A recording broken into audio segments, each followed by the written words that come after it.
Il y a 15 jours, je ne sais pas si vous vous souvenez, on avait fait la première partie, Dieu en premier. C'est comme une deuxième partie, une suite, et je vais vous parler ce matin de la puissance de l'amour de Dieu. Ce qui fait que tu es là, c'est l'amour de Dieu. Peut-être tu penses, tu as de l'argent, tu as pu t'acheter une voiture, mais c'est la grâce de Dieu qui a permis que tu sois là. S'il n'y a pas la grâce de Dieu, on ne serait pas là. C'est parce que Dieu nous aime. Si nous pouvons manger à notre faim, boire et nous désaltérer tous les jours, c'est l'amour de Dieu. Si nous sommes en vie aujourd'hui, c'est l'amour de Dieu. Si tu as pu réaliser certaines choses, avoir un travail, un toit, c'est l'amour de Dieu. C'est parce que Dieu t'aime. Entends ce message dès ce matin. Dieu t'aime d'un amour infini. Il y a beaucoup de gens qui doutent de cela. J'aimerais vous dire ce matin, l'amour de Dieu, c'est pas de la conjugaison, c'est pas de la grammaire, c'est pas de la philosophie. Ça doit être quelque chose de concret. Car Dieu a tant aimé le monde, qu'il t'a tant aimé, qu'il a donné. Ce n'était pas des fables, ce n'était pas que des paroles en l'air. Dieu n'a pas dit « je vous aime, alors on verra ». Dieu a dit « je vous aime, alors je donne ce que j'ai de plus précieux ». Un amour qui a été prouvé, donné, réel, concret. Et mon frère, ma sœur, ce qui est important, c'est que ce matin, je réalise, tu réalises, nous réalisions que malgré nos épreuves, malgré les situations que nous ne comprenons pas, Dieu nous aime d'un amour infini. Que ce soit quelque chose que tu sers dans ton cœur, que tu puisses prendre cet amour et le faire tien, une identification. Et là, en ce moment même, alors que je parle, le Saint-Esprit te dire, de la part de Dieu, je t'aime, d'un amour que tu ne peux même pas imaginer. Tout est la base de l'amour de Dieu. S'il n'y a pas l'amour de Dieu, on n'est pas sauvé. On ne peut pas être pardonné, on ne peut pas être lavé, on ne peut pas être justifié, on ne serait pas présent. S'il n'y avait pas eu l'amour de Dieu, nous n'aurions même pas été créés. C'est l'amour de Dieu qui est à la base de tout. Et mes frères et sœurs, il faut que nous revenions à la base, l'amour de Dieu, mais la puissance de l'amour de Dieu. On va voir l'amour de Dieu pour toi, en toi, à travers toi. L'amour de Dieu pour toi, pour commencer. 1 Corinthiens 13. Il y a des choses véritables, profondes, éternelles, qui demeurent. La foi, gloire à Dieu. L'espérance, oui, nous savons que nous sommes sauvés, mais l'amour aussi. Et la plus grande, c'est l'amour. Parce que sans l'amour, il n'y aurait pas la foi, il n'y aurait pas d'espérance. Donc la plus grande, c'est l'amour. Et Jésus lui-même dira dans Jean chapitre 15, « Il n'y a pas de plus grand amour que de donner sa vie pour ses amis. Mais mes amis, moi je connais quelqu'un qui l'a donné même pour ses ennemis, c'est Jésus-Christ. Il a donné sa vie même pour ceux qui le haïssaient. Quel amour! L'amour de Dieu. Qui donnerait son propre fils? Personne. Qui donnerait son fils unique? Personne. Qui donnerait son fils unique pour des brigands? Encore moins, personne. Qui donnerait son fils unique pour des brigands alors que son fils est parfait? Qui? Personne. Dieu, oui. Dieu l'a fait pour vous et pour moi. C'est ce qui fait que nous sommes là, que nous avons une espérance. La plus grande, c'est l'amour.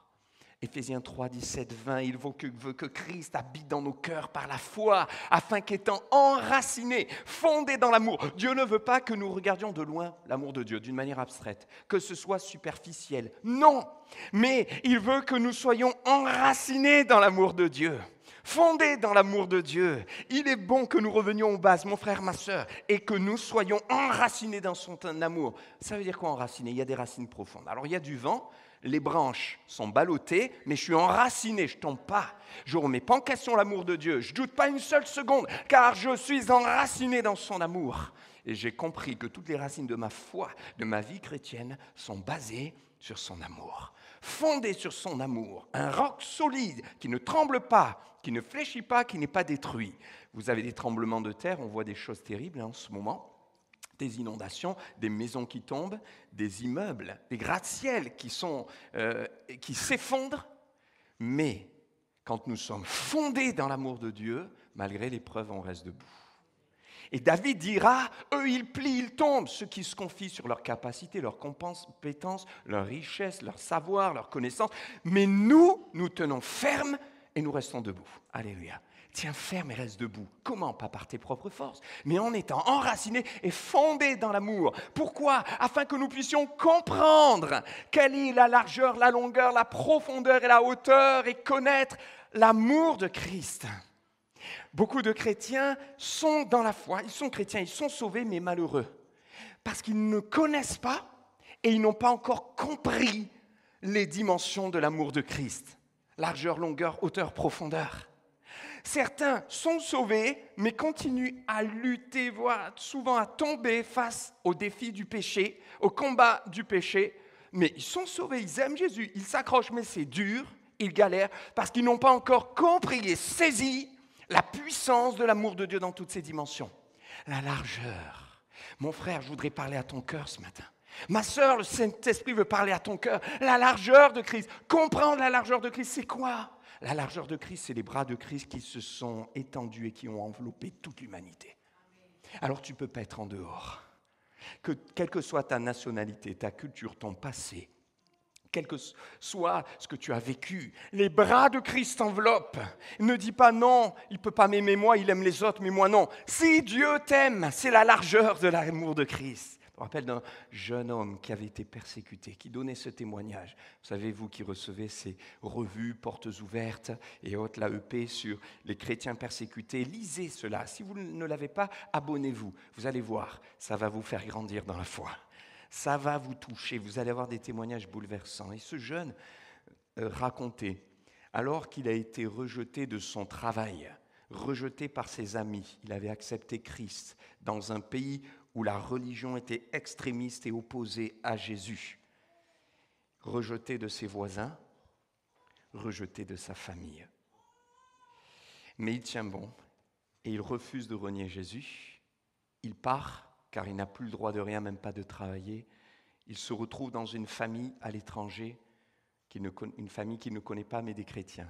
Ça a été compliqué, il n'avait pas la même langue pour communiquer, c'était difficile. Mais l'amour le portait. Et ce jeune va à l'église, il se présente, il a un grand sourire. Et le pasteur lui demande d'où il vient, et là il raconte. Et tout le monde, alors qu'il raconte son témoignage en plein culte, tout le monde est bouleversé. Les gens se mettent à pleurer, pas que émotionnellement, mais le Saint-Esprit est descendu à ce moment-là. Et les gens étaient bouleversés de voir qu'il était dans la paix, qu'il y avait même de la joie pour lui de louer Dieu malgré qu'il avait été rejeté. Et il dira, alors qu'on lui dit, mais comment c'est possible ? Mais qu'est-ce que tu fais ? C'est quoi ton secret ? Je ne suis pas meilleur que vous, mais j'ai compris un jour la largeur de l'amour de Christ. J'ai compris que quand les autres me rejettent, Christ, il m'enveloppe. Et quand j'ai compris ça, j'ai dit, alors Seigneur, donne-moi ton amour puisque je ne l'ai pas des autres. Et quand j'étais rempli de son amour, je n'avais plus besoin de rien. La largeur de l'amour de Christ. La longueur de l'amour de Christ veut dire que Dieu t'aime depuis toujours et pour toujours. C'est pas ce qu'on a chanté ? Son amour dure à jamais. Et ça, c'est une puissance pour ta vie chrétienne, mon frère, ma soeur. Tu sais pourquoi ? Parce que beaucoup de chrétiens n'avancent pas à cause de la culpabilité. Seigneur, je t'ai donné ma vie, je me suis fait baptiser. Ah, mais là, j'ai encore péché, je crois que Dieu ne m'aime plus. Mais si, Dieu t'aime. Mais non, ça a fait la 1588e fois. Mais ça ne remet pas en question l'amour de Dieu. Ne mettez pas l'amour de Dieu dans la boîte humaine, à votre gabarit à vous. C'est le piège de l'homme. Dieu n'aime pas comme nous aimons. Dieu n'est pas un homme. Dieu est Dieu. Et il aime d'un amour éternel. Nous aimons d'une manière. C'est pour ça qu'on a du mal parfois à le capter. La largeur. Et pourquoi tu as du mal à le capter ? Peut-être parce que tu sais très bien que toi, il y a des personnes, ils ne sont pas englobés dans tes bras. Ils ne sont pas dans ta largeur. Tu dis, lui je l'aime, elle je l'aime, lui oui, mais elle, j'ai du mal. Mais Dieu te dit, moi je ne suis pas comme toi. Il y a la largeur, il prend tout le monde. Même le patron qui est désagréable, Dieu l'aime. Ça ne veut pas dire que Dieu est d'accord avec tout ce qu'il fait, mais Dieu l'aime. Eh oui. Dieu l'aime, la largeur et la longueur, c'est pareil. Le problème, c'est que toi, si quelqu'un demain te fait la 87e fois la même chose, à un moment donné, tu vas avoir du mal à pardonner. Mais Dieu te dit, moi, je ne suis pas comme toi. Moi, mon amour ne diminue pas. Et c'est pour ça qu'il avait dit d'ailleurs à Pierre qui lui pose la question, combien de fois on doit pardonner ? 70 fois 7 fois, ça fait combien, mathématiques ? 490, merci. On va en refaire des maths tout à l'heure. Tiens. Ça veut dire que le Seigneur voulait donner un exemple illimité pour dire, mais voilà, tu dois pardonner. Mais comment faire ? Tu as besoin de l'amour de Dieu. Et ce n'est pas parce que tu tu es retombé, tu as repêché alors que tu t'étais engagé, d'avoir fait un vœu, que ça remet en question l'amour de Dieu. L'amour de Christ, il est éternel dans sa longueur. Et Dieu te parle ce matin. Il voudrait par le Saint-Esprit briser cette culpabilité que tu as. Tu n'arrives pas à avancer parce qu'à chaque fois que tu te trompes, tu blesses, tu pèches, tu dis c'est bon, Dieu m'aime pas, tu remets en question l'amour de Dieu. Ne remets pas en question la nature et les dimensions de l'amour de Dieu. Dieu t'aime autant. Dieu n'approuve pas ce que tu as fait, mais il va t'aider et il t'aime et tu es sur ce chemin.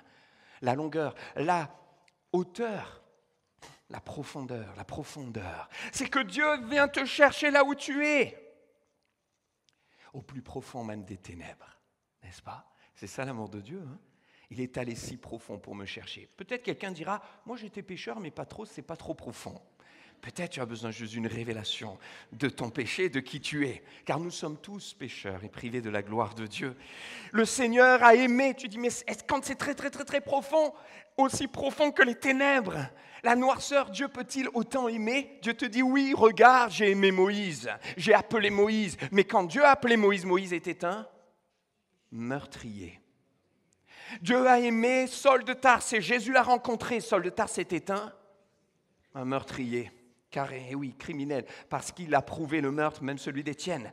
Dieu a aimé et choisi David, mais David a été un meurtrier et adultère. Il a fait tuer Uri, et c'était pire que de l'avoir tué de ses mains. C'est tout aussi grave, mais lui, il l'a fait tuer par quelqu'un d'autre pour qu'on croie que ce n'était pas lui.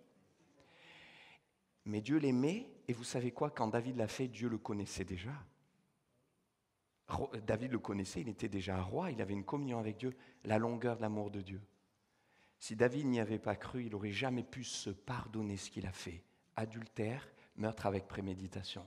Est-ce que ça veut dire que ce matin, le pasteur vous encourage à faire ça et après à demander pardon? Mais non, bien sûr que non. Mais ça veut dire que nous, même quand tu pèches, le Seigneur t'invite à considérer son amour et non son amour au travers de ton filtre humain, mais avec ses yeux.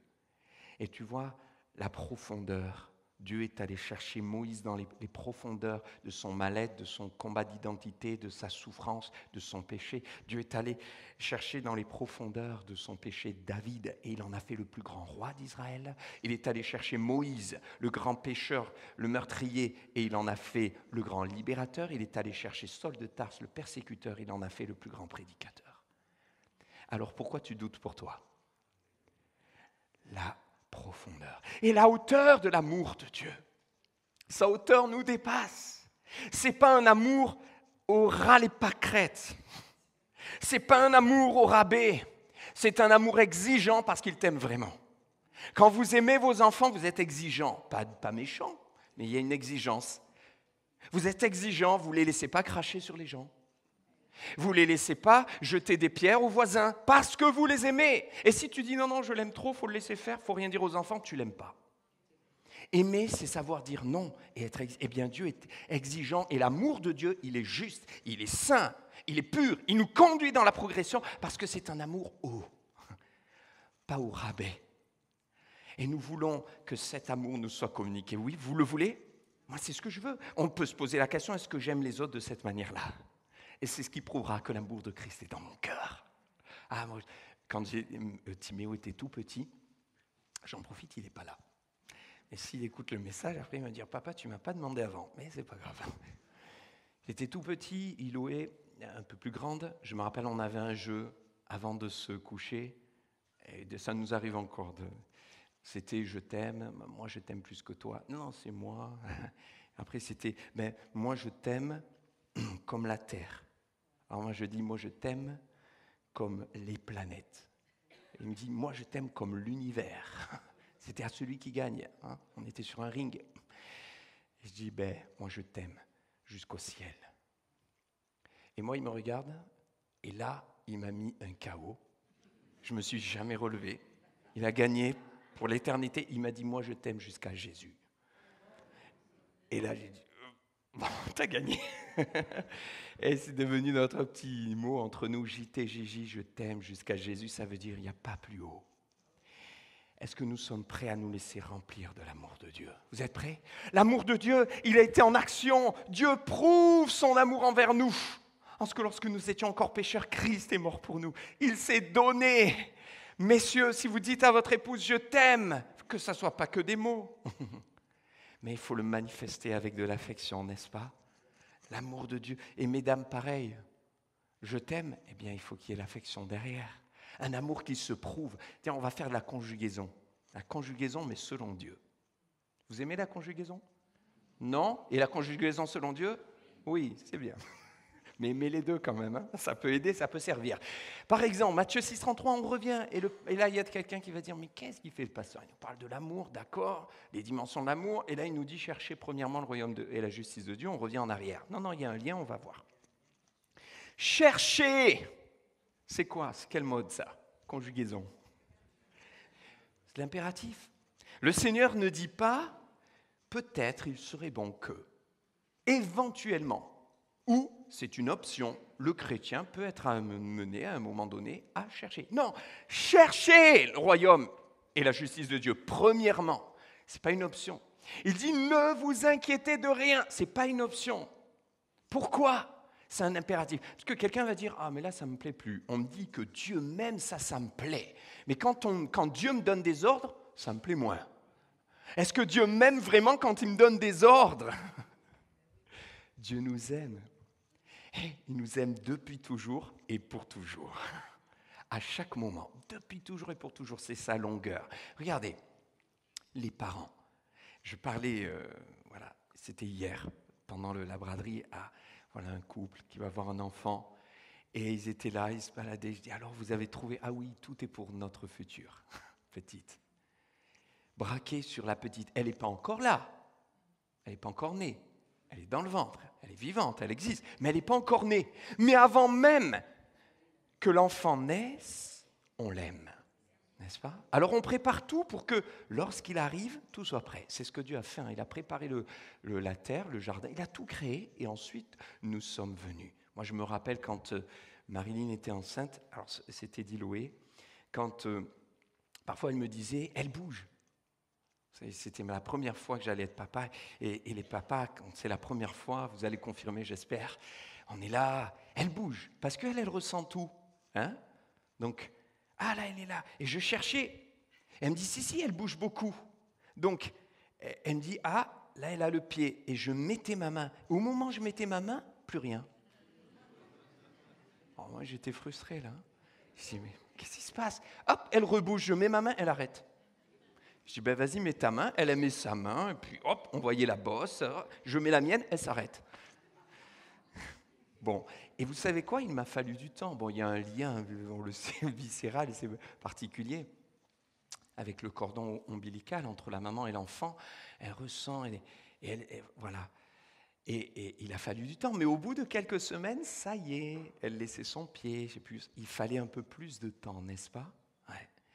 Mais on l'aimait, on était là, on l'aimait, je l'aimais tellement, je me rappelle, avant même qu'elle arrive, que j'étais là et je lui disais, ah, ben là, elle me dit qu'elle est contente. On se fait des films après, hein, on s'imagine plein de trucs, non, rien du tout. Hein. Je ne sais pas, peut-être qu'elle disait autre chose, mais peut-être qu'elle me disait, lâche-moi, avec son pied. Mais voyez, depuis toujours jusqu'à toujours. Et pourquoi le Seigneur nous donne des ordres? C'est parce qu'il nous aime. Et Dieu nous aime tellement qu'il dit, cherchez premièrement le royaume des cieux et la justice. Vous savez pourquoi? Parce que Dieu sait que si on ne le cherche pas en premier, on va souffrir. Dieu sait, il est omniscient, que si on ne le cherche pas lui en premier, on va mourir. C'est l'histoire d'Adam et Ève. Hein. Adam et Ève, on revient au premier couple, première création, demande de Dieu. Tu mangeras de tous les fruits de tous les arbres. Au passage, il y avait le fruit de l'arbre de vie, donc il y a eu un choix de l'homme. Mais tu ne mangeras pas du fruit de l'arbre défendu. Et Adam, et Ève vont désobéir. Rappelez-vous, le serpent va venir les séduire. Mais qu'est-ce qui s'est passé? Il a mis le doute dans leur cœur. Dieu a-t-il réellement dit? Mais ils savaient que Dieu avait vraiment dit. Et le fait de désobéir, c'était quoi? C'était une manière de s'affranchir de la gouvernance de Dieu. Je fais ce que je veux. Okay, Dieu a dit ça, mais je pense que je peux mieux me gérer. Et le résultat, ça a été, nous aujourd'hui, le monde, le péché, la désobéissance et tout ce que nous voyons, les moustiques qui vous embêtent la nuit, mais il y a plus grave, le monde a été impacté par le péché. Même les animaux, ils étaient bien ensemble et puis ils ont commencé à se courir après, à se tuer, etc. Tout a été impacté par le péché. C'est la conséquence de la désobéissance. Et la désobéissance, c'est l'homme qui a dit « je fais ce que je veux ». Je veux régner moi-même, je sais ce que je dois faire. Et toute l'humanité a prouvé que l'homme n'est pas capable de se gouverner, de rester lui-même sur le trône de son cœur. Alors Dieu dit, je vous aime, et je vous aime tellement que je vous dis, cherchez-moi premièrement pour être heureux. Cherchez-moi premièrement pour que ça marche. Cherchez premièrement le règne et la justice de Dieu. Chercher le royaume et la justice de Dieu, on avait vu que le royaume, c'est chercher le Seigneur, chercher le règne de Christ, que Christ règne en moi. Et le Seigneur a tout accompli pour ça. Quand je me suis donné à Jésus, j'ai compris qu'il est mort pour moi à la croix et Dieu lui-même a crucifié mon vieil homme. Il y a 2 personnes qui sont mortes, Christ pour nous et nous-mêmes, notre vieil homme est mort, vieille nature. Nouvelle conscience, conscience du péché, il y a une différence entre la conscience spirituelle et la conscience morale. La conscience morale, tout le monde, même les gens qui ne croient pas en Dieu, peuvent savoir que certaines choses sont mal, d'autres bien. Oui ou non? Ah oui, pourquoi les voleurs volent la nuit? Ils savent très bien que c'est mal. Le bien, le mal. Mais la conscience spirituelle, c'est pas ça. Conscience spirituelle, c'est comprendre, avoir la révélation, la compréhension que on transgresse la loi de Dieu et on blesse le cœur de Dieu.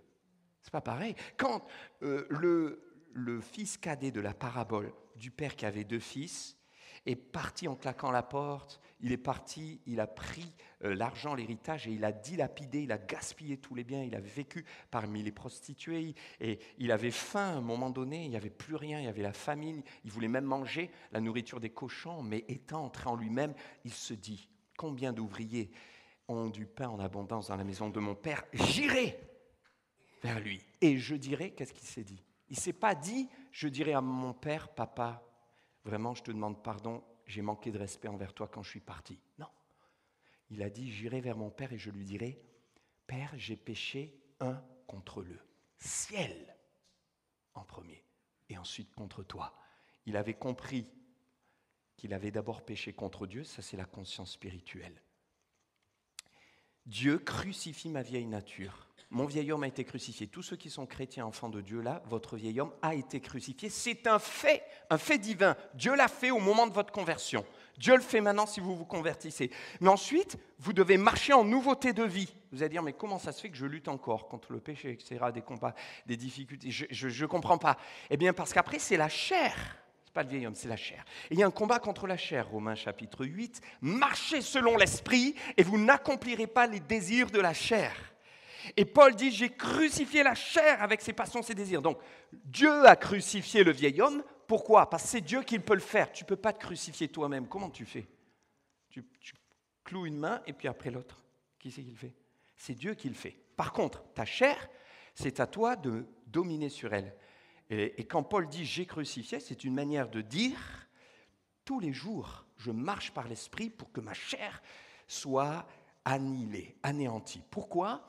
Parce que tant que nous sommes sur la terre, nous sommes dans notre corps et dans notre chair. Et donc il y aura la puissance du péché qui marche par la chair et qui peut émerger et me faire chuter. Mais plus je marche par l'esprit, plus je dominerai la chair pour marcher comme Christ en nouveauté de vie. Donc cherche Christ, et tu seras vainqueur, tu seras heureux. Cherche son règne sur toi. C'est ça, marcher par l'esprit. Mais chercher la justice de Dieu, les deux sont liés, associés. Et il y a une conséquence de l'un à l'autre. Chercher le règne de Christ, et quand tu cherches que Christ règne en toi, tu vis ce que Paul disait, ce n'est plus moi qui vis, c'est Christ qui vit en moi. Et en conséquence, tu cherches la justice de Dieu. C'est quoi la justice de Dieu? Dieu est le juste juge. Il ne se trompe en rien. Ici, sur la terre, maladie, souffrance, problème, la terre est pleine d'injustice. Mais Dieu est dans un royaume de justice. Dieu est parfaitement juste. Et parce qu'il est parfaitement juste, si tu cherches la justice de Dieu, tu vas chercher à voir comme Dieu voit. C'est voir avec le regard de Dieu. Et toutes les situations autour de toi, ne plus les voir au travers du filtre de la chair, mais au travers du filtre de l'esprit. Comment Dieu voit les choses. Et c'est fondamental parce que ça va vous aider à être vainqueur dans des situations concrètes. 2 exemples. La susceptibilité. Ah, il m'a mal parlé, pourquoi? Quand tu vois avec les yeux de Dieu, tu cherches son royaume, tu cherches Christ, il change ton cœur. Tu dis, oh, tu dois aimer. D'accord, Seigneur, je vais aimer. Tu cherches Christ et en même temps, il te donne son regard. Tu cherches sa justice. Il te dit, mais regarde l'autre différemment. Et tu vas voir que peut-être que la personne t'a mal parlé, mais tu ne sais pas que cette semaine, sa fille est tombée malade. Dieu voit des choses que nous, on ne voit pas. Et ton regard va changer. Il va dire, ok, en fait, je ne vais pas lui en vouloir. Peut-être des problèmes que moi, je ne connais pas. Tu regardes avec l'amour, c'est plus le même. Susceptibilité, mais aussi culpabilité. Regardez avec le regard de Dieu, c'est un petit peu ce qu'on a vu tout à l'heure par rapport au pardon. Comment est-ce que Dieu te voit quand tu dis, Seigneur, je te demande pardon, vraiment. Je me suis manqué sur ce coup-là.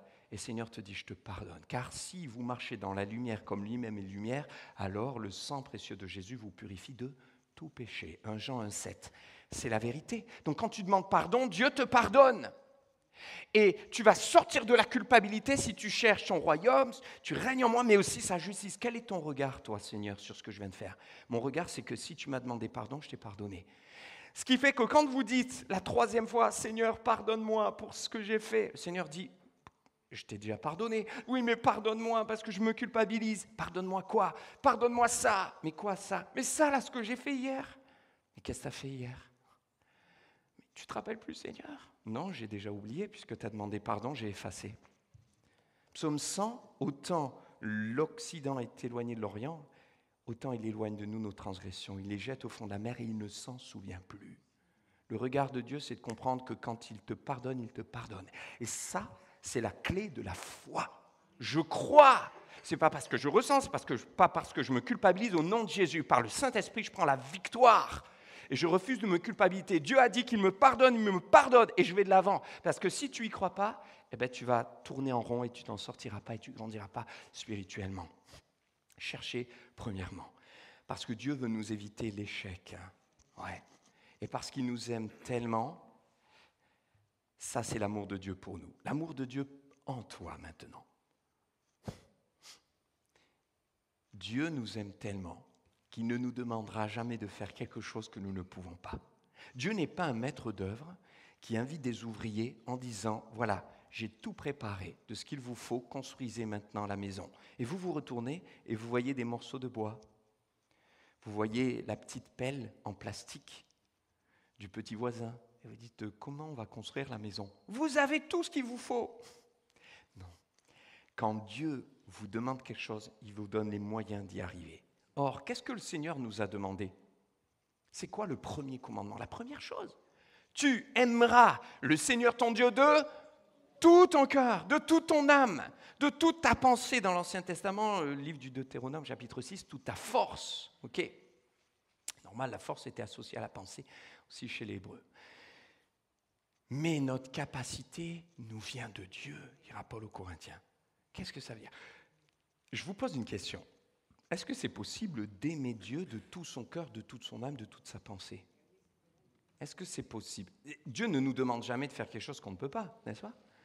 Est-ce que vous pouvez, avec vos propres forces, aimer Dieu de tout votre cœur? Ah ouais, notre capacité nous vient de Dieu. Et voilà, on vient de le voir. Donc c'est Dieu, en fait, qui va nous aider. C'est Dieu qui va nous aider. Ouais.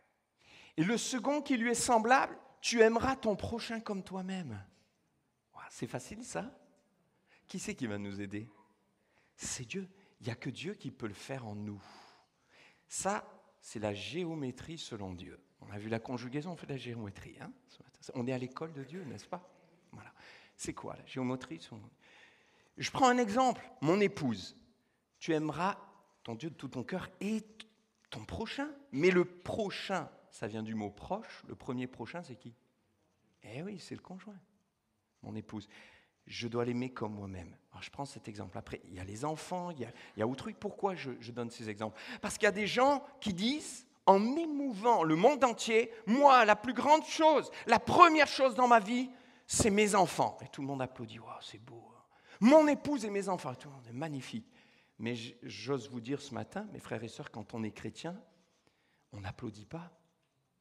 Alors, bien sûr, chacun, on ne juge pas, hein, mais un chrétien ne doit pas se positionner ainsi. Mais il doit être capable de dire, avant mes enfants, c'est Dieu.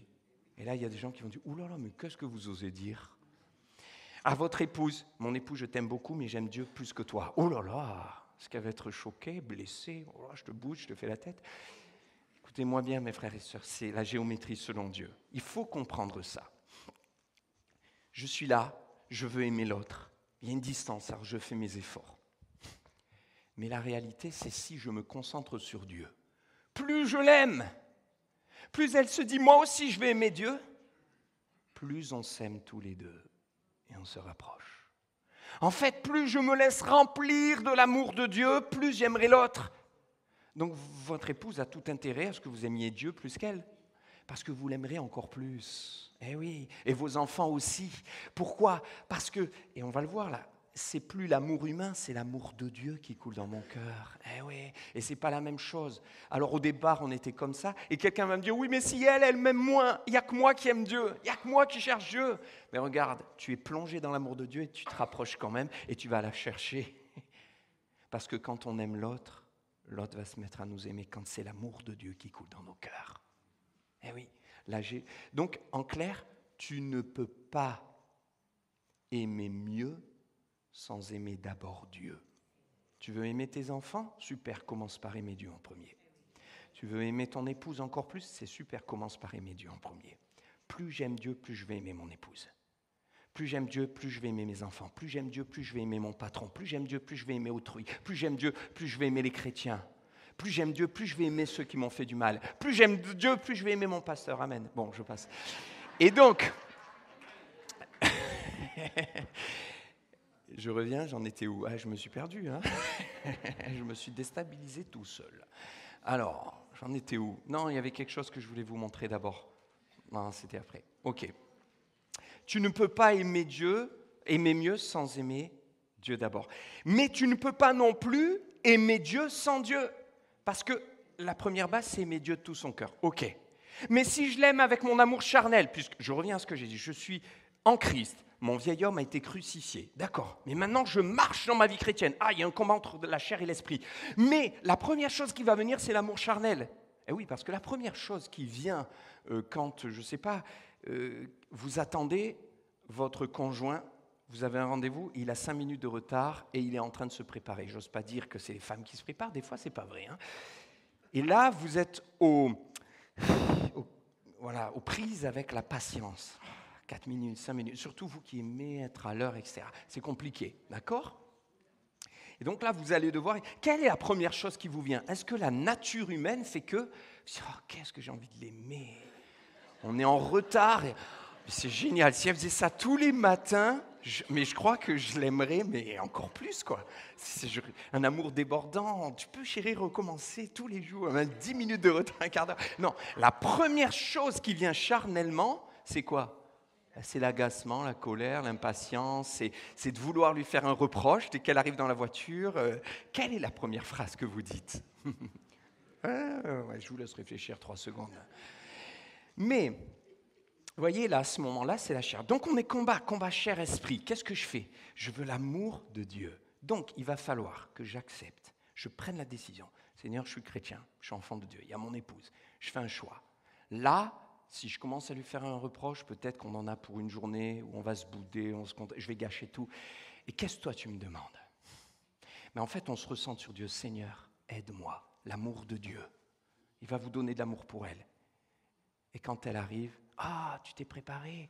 Ça a pris un peu plus de temps. Franchement, tu es trop belle. Voilà, fini. Et elle, en retour, elle va vous dire quoi? Excuse-moi, j'ai un peu de retard. Eh oui, c'est un exemple. Je ne sais pas si ça marche toujours, mais voilà. Et donc, il y a un amour qui va se communiquer.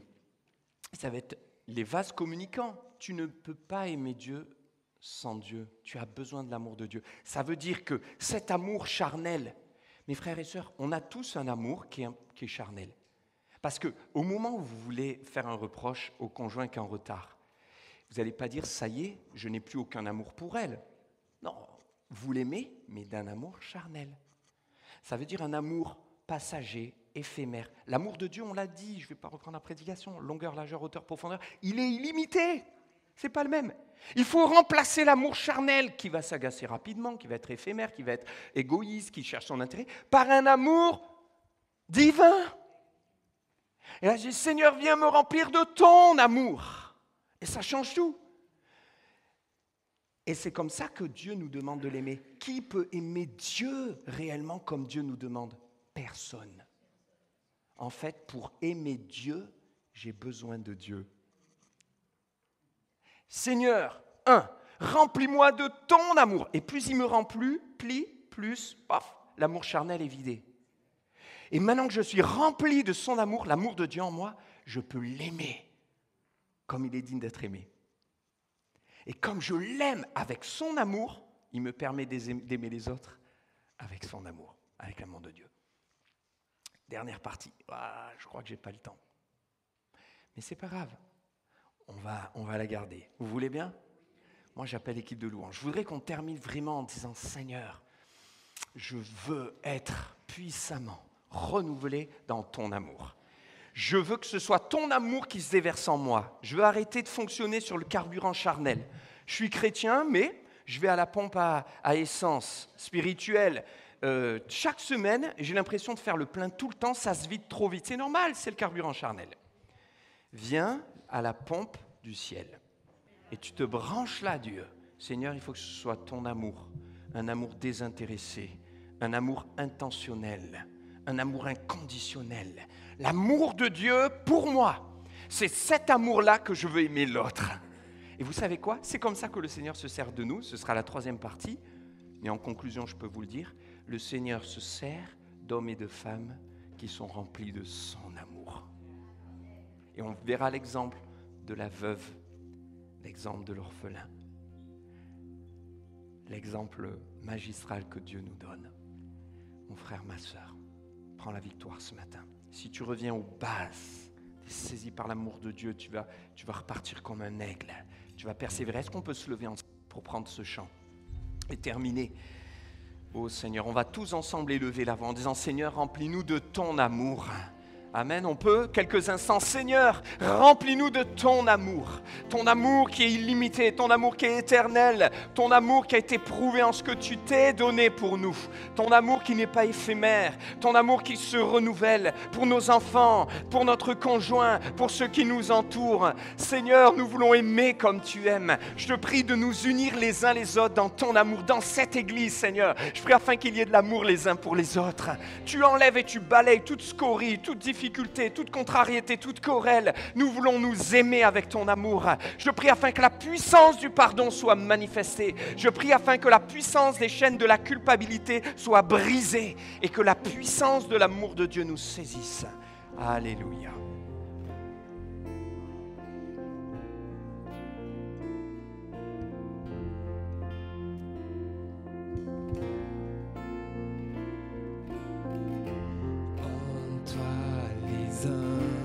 Sont bénis, en toi les faibles sont affermis, les cœurs brisés tu rétablis, donnant la vie, cet amour qui peut libérer, cet amour qui peut restaurer, nous appelle par notre nom. Tu nous appelles par notre nom. Ce Dieu qui créa tout l'univers, ce Dieu qui créa tout l'univers, ce Dieu qui va mourir au calvaire nous appelle par notre nom.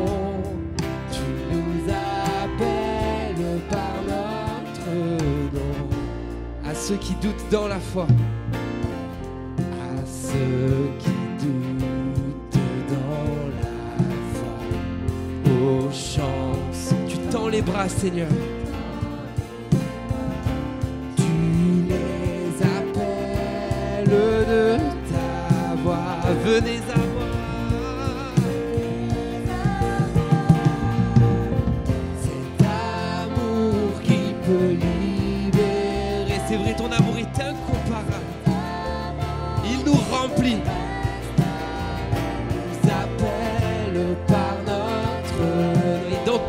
tu nous connais. Par notre nom. Ce Dieu qui créa. Ce Dieu qui créa tout l'univers. Tu crées. Calvaire nous appelle par notre nom. Tu nous appelles par notre nom. Oh,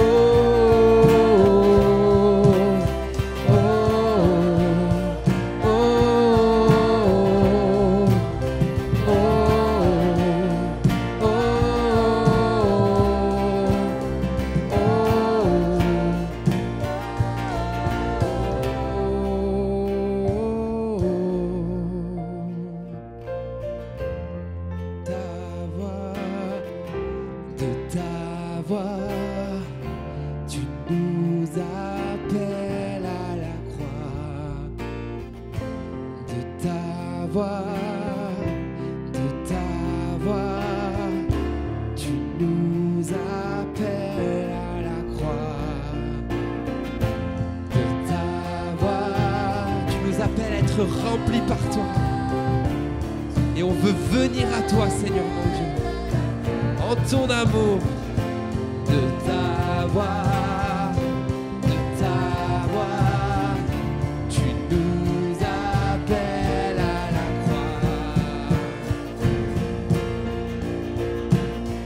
Cet amour qui peut libérer, cet amour qui peut restaurer, nous appelle par notre nom. Tu nous appelles par notre nom. Ce Dieu qui créa tout l'univers, ce Dieu qui va mourir au calvaire, nous appelle par notre nom. Tu nous appelles par notre nom. Amen. Alléluia, l'amour de Dieu. Merci Seigneur.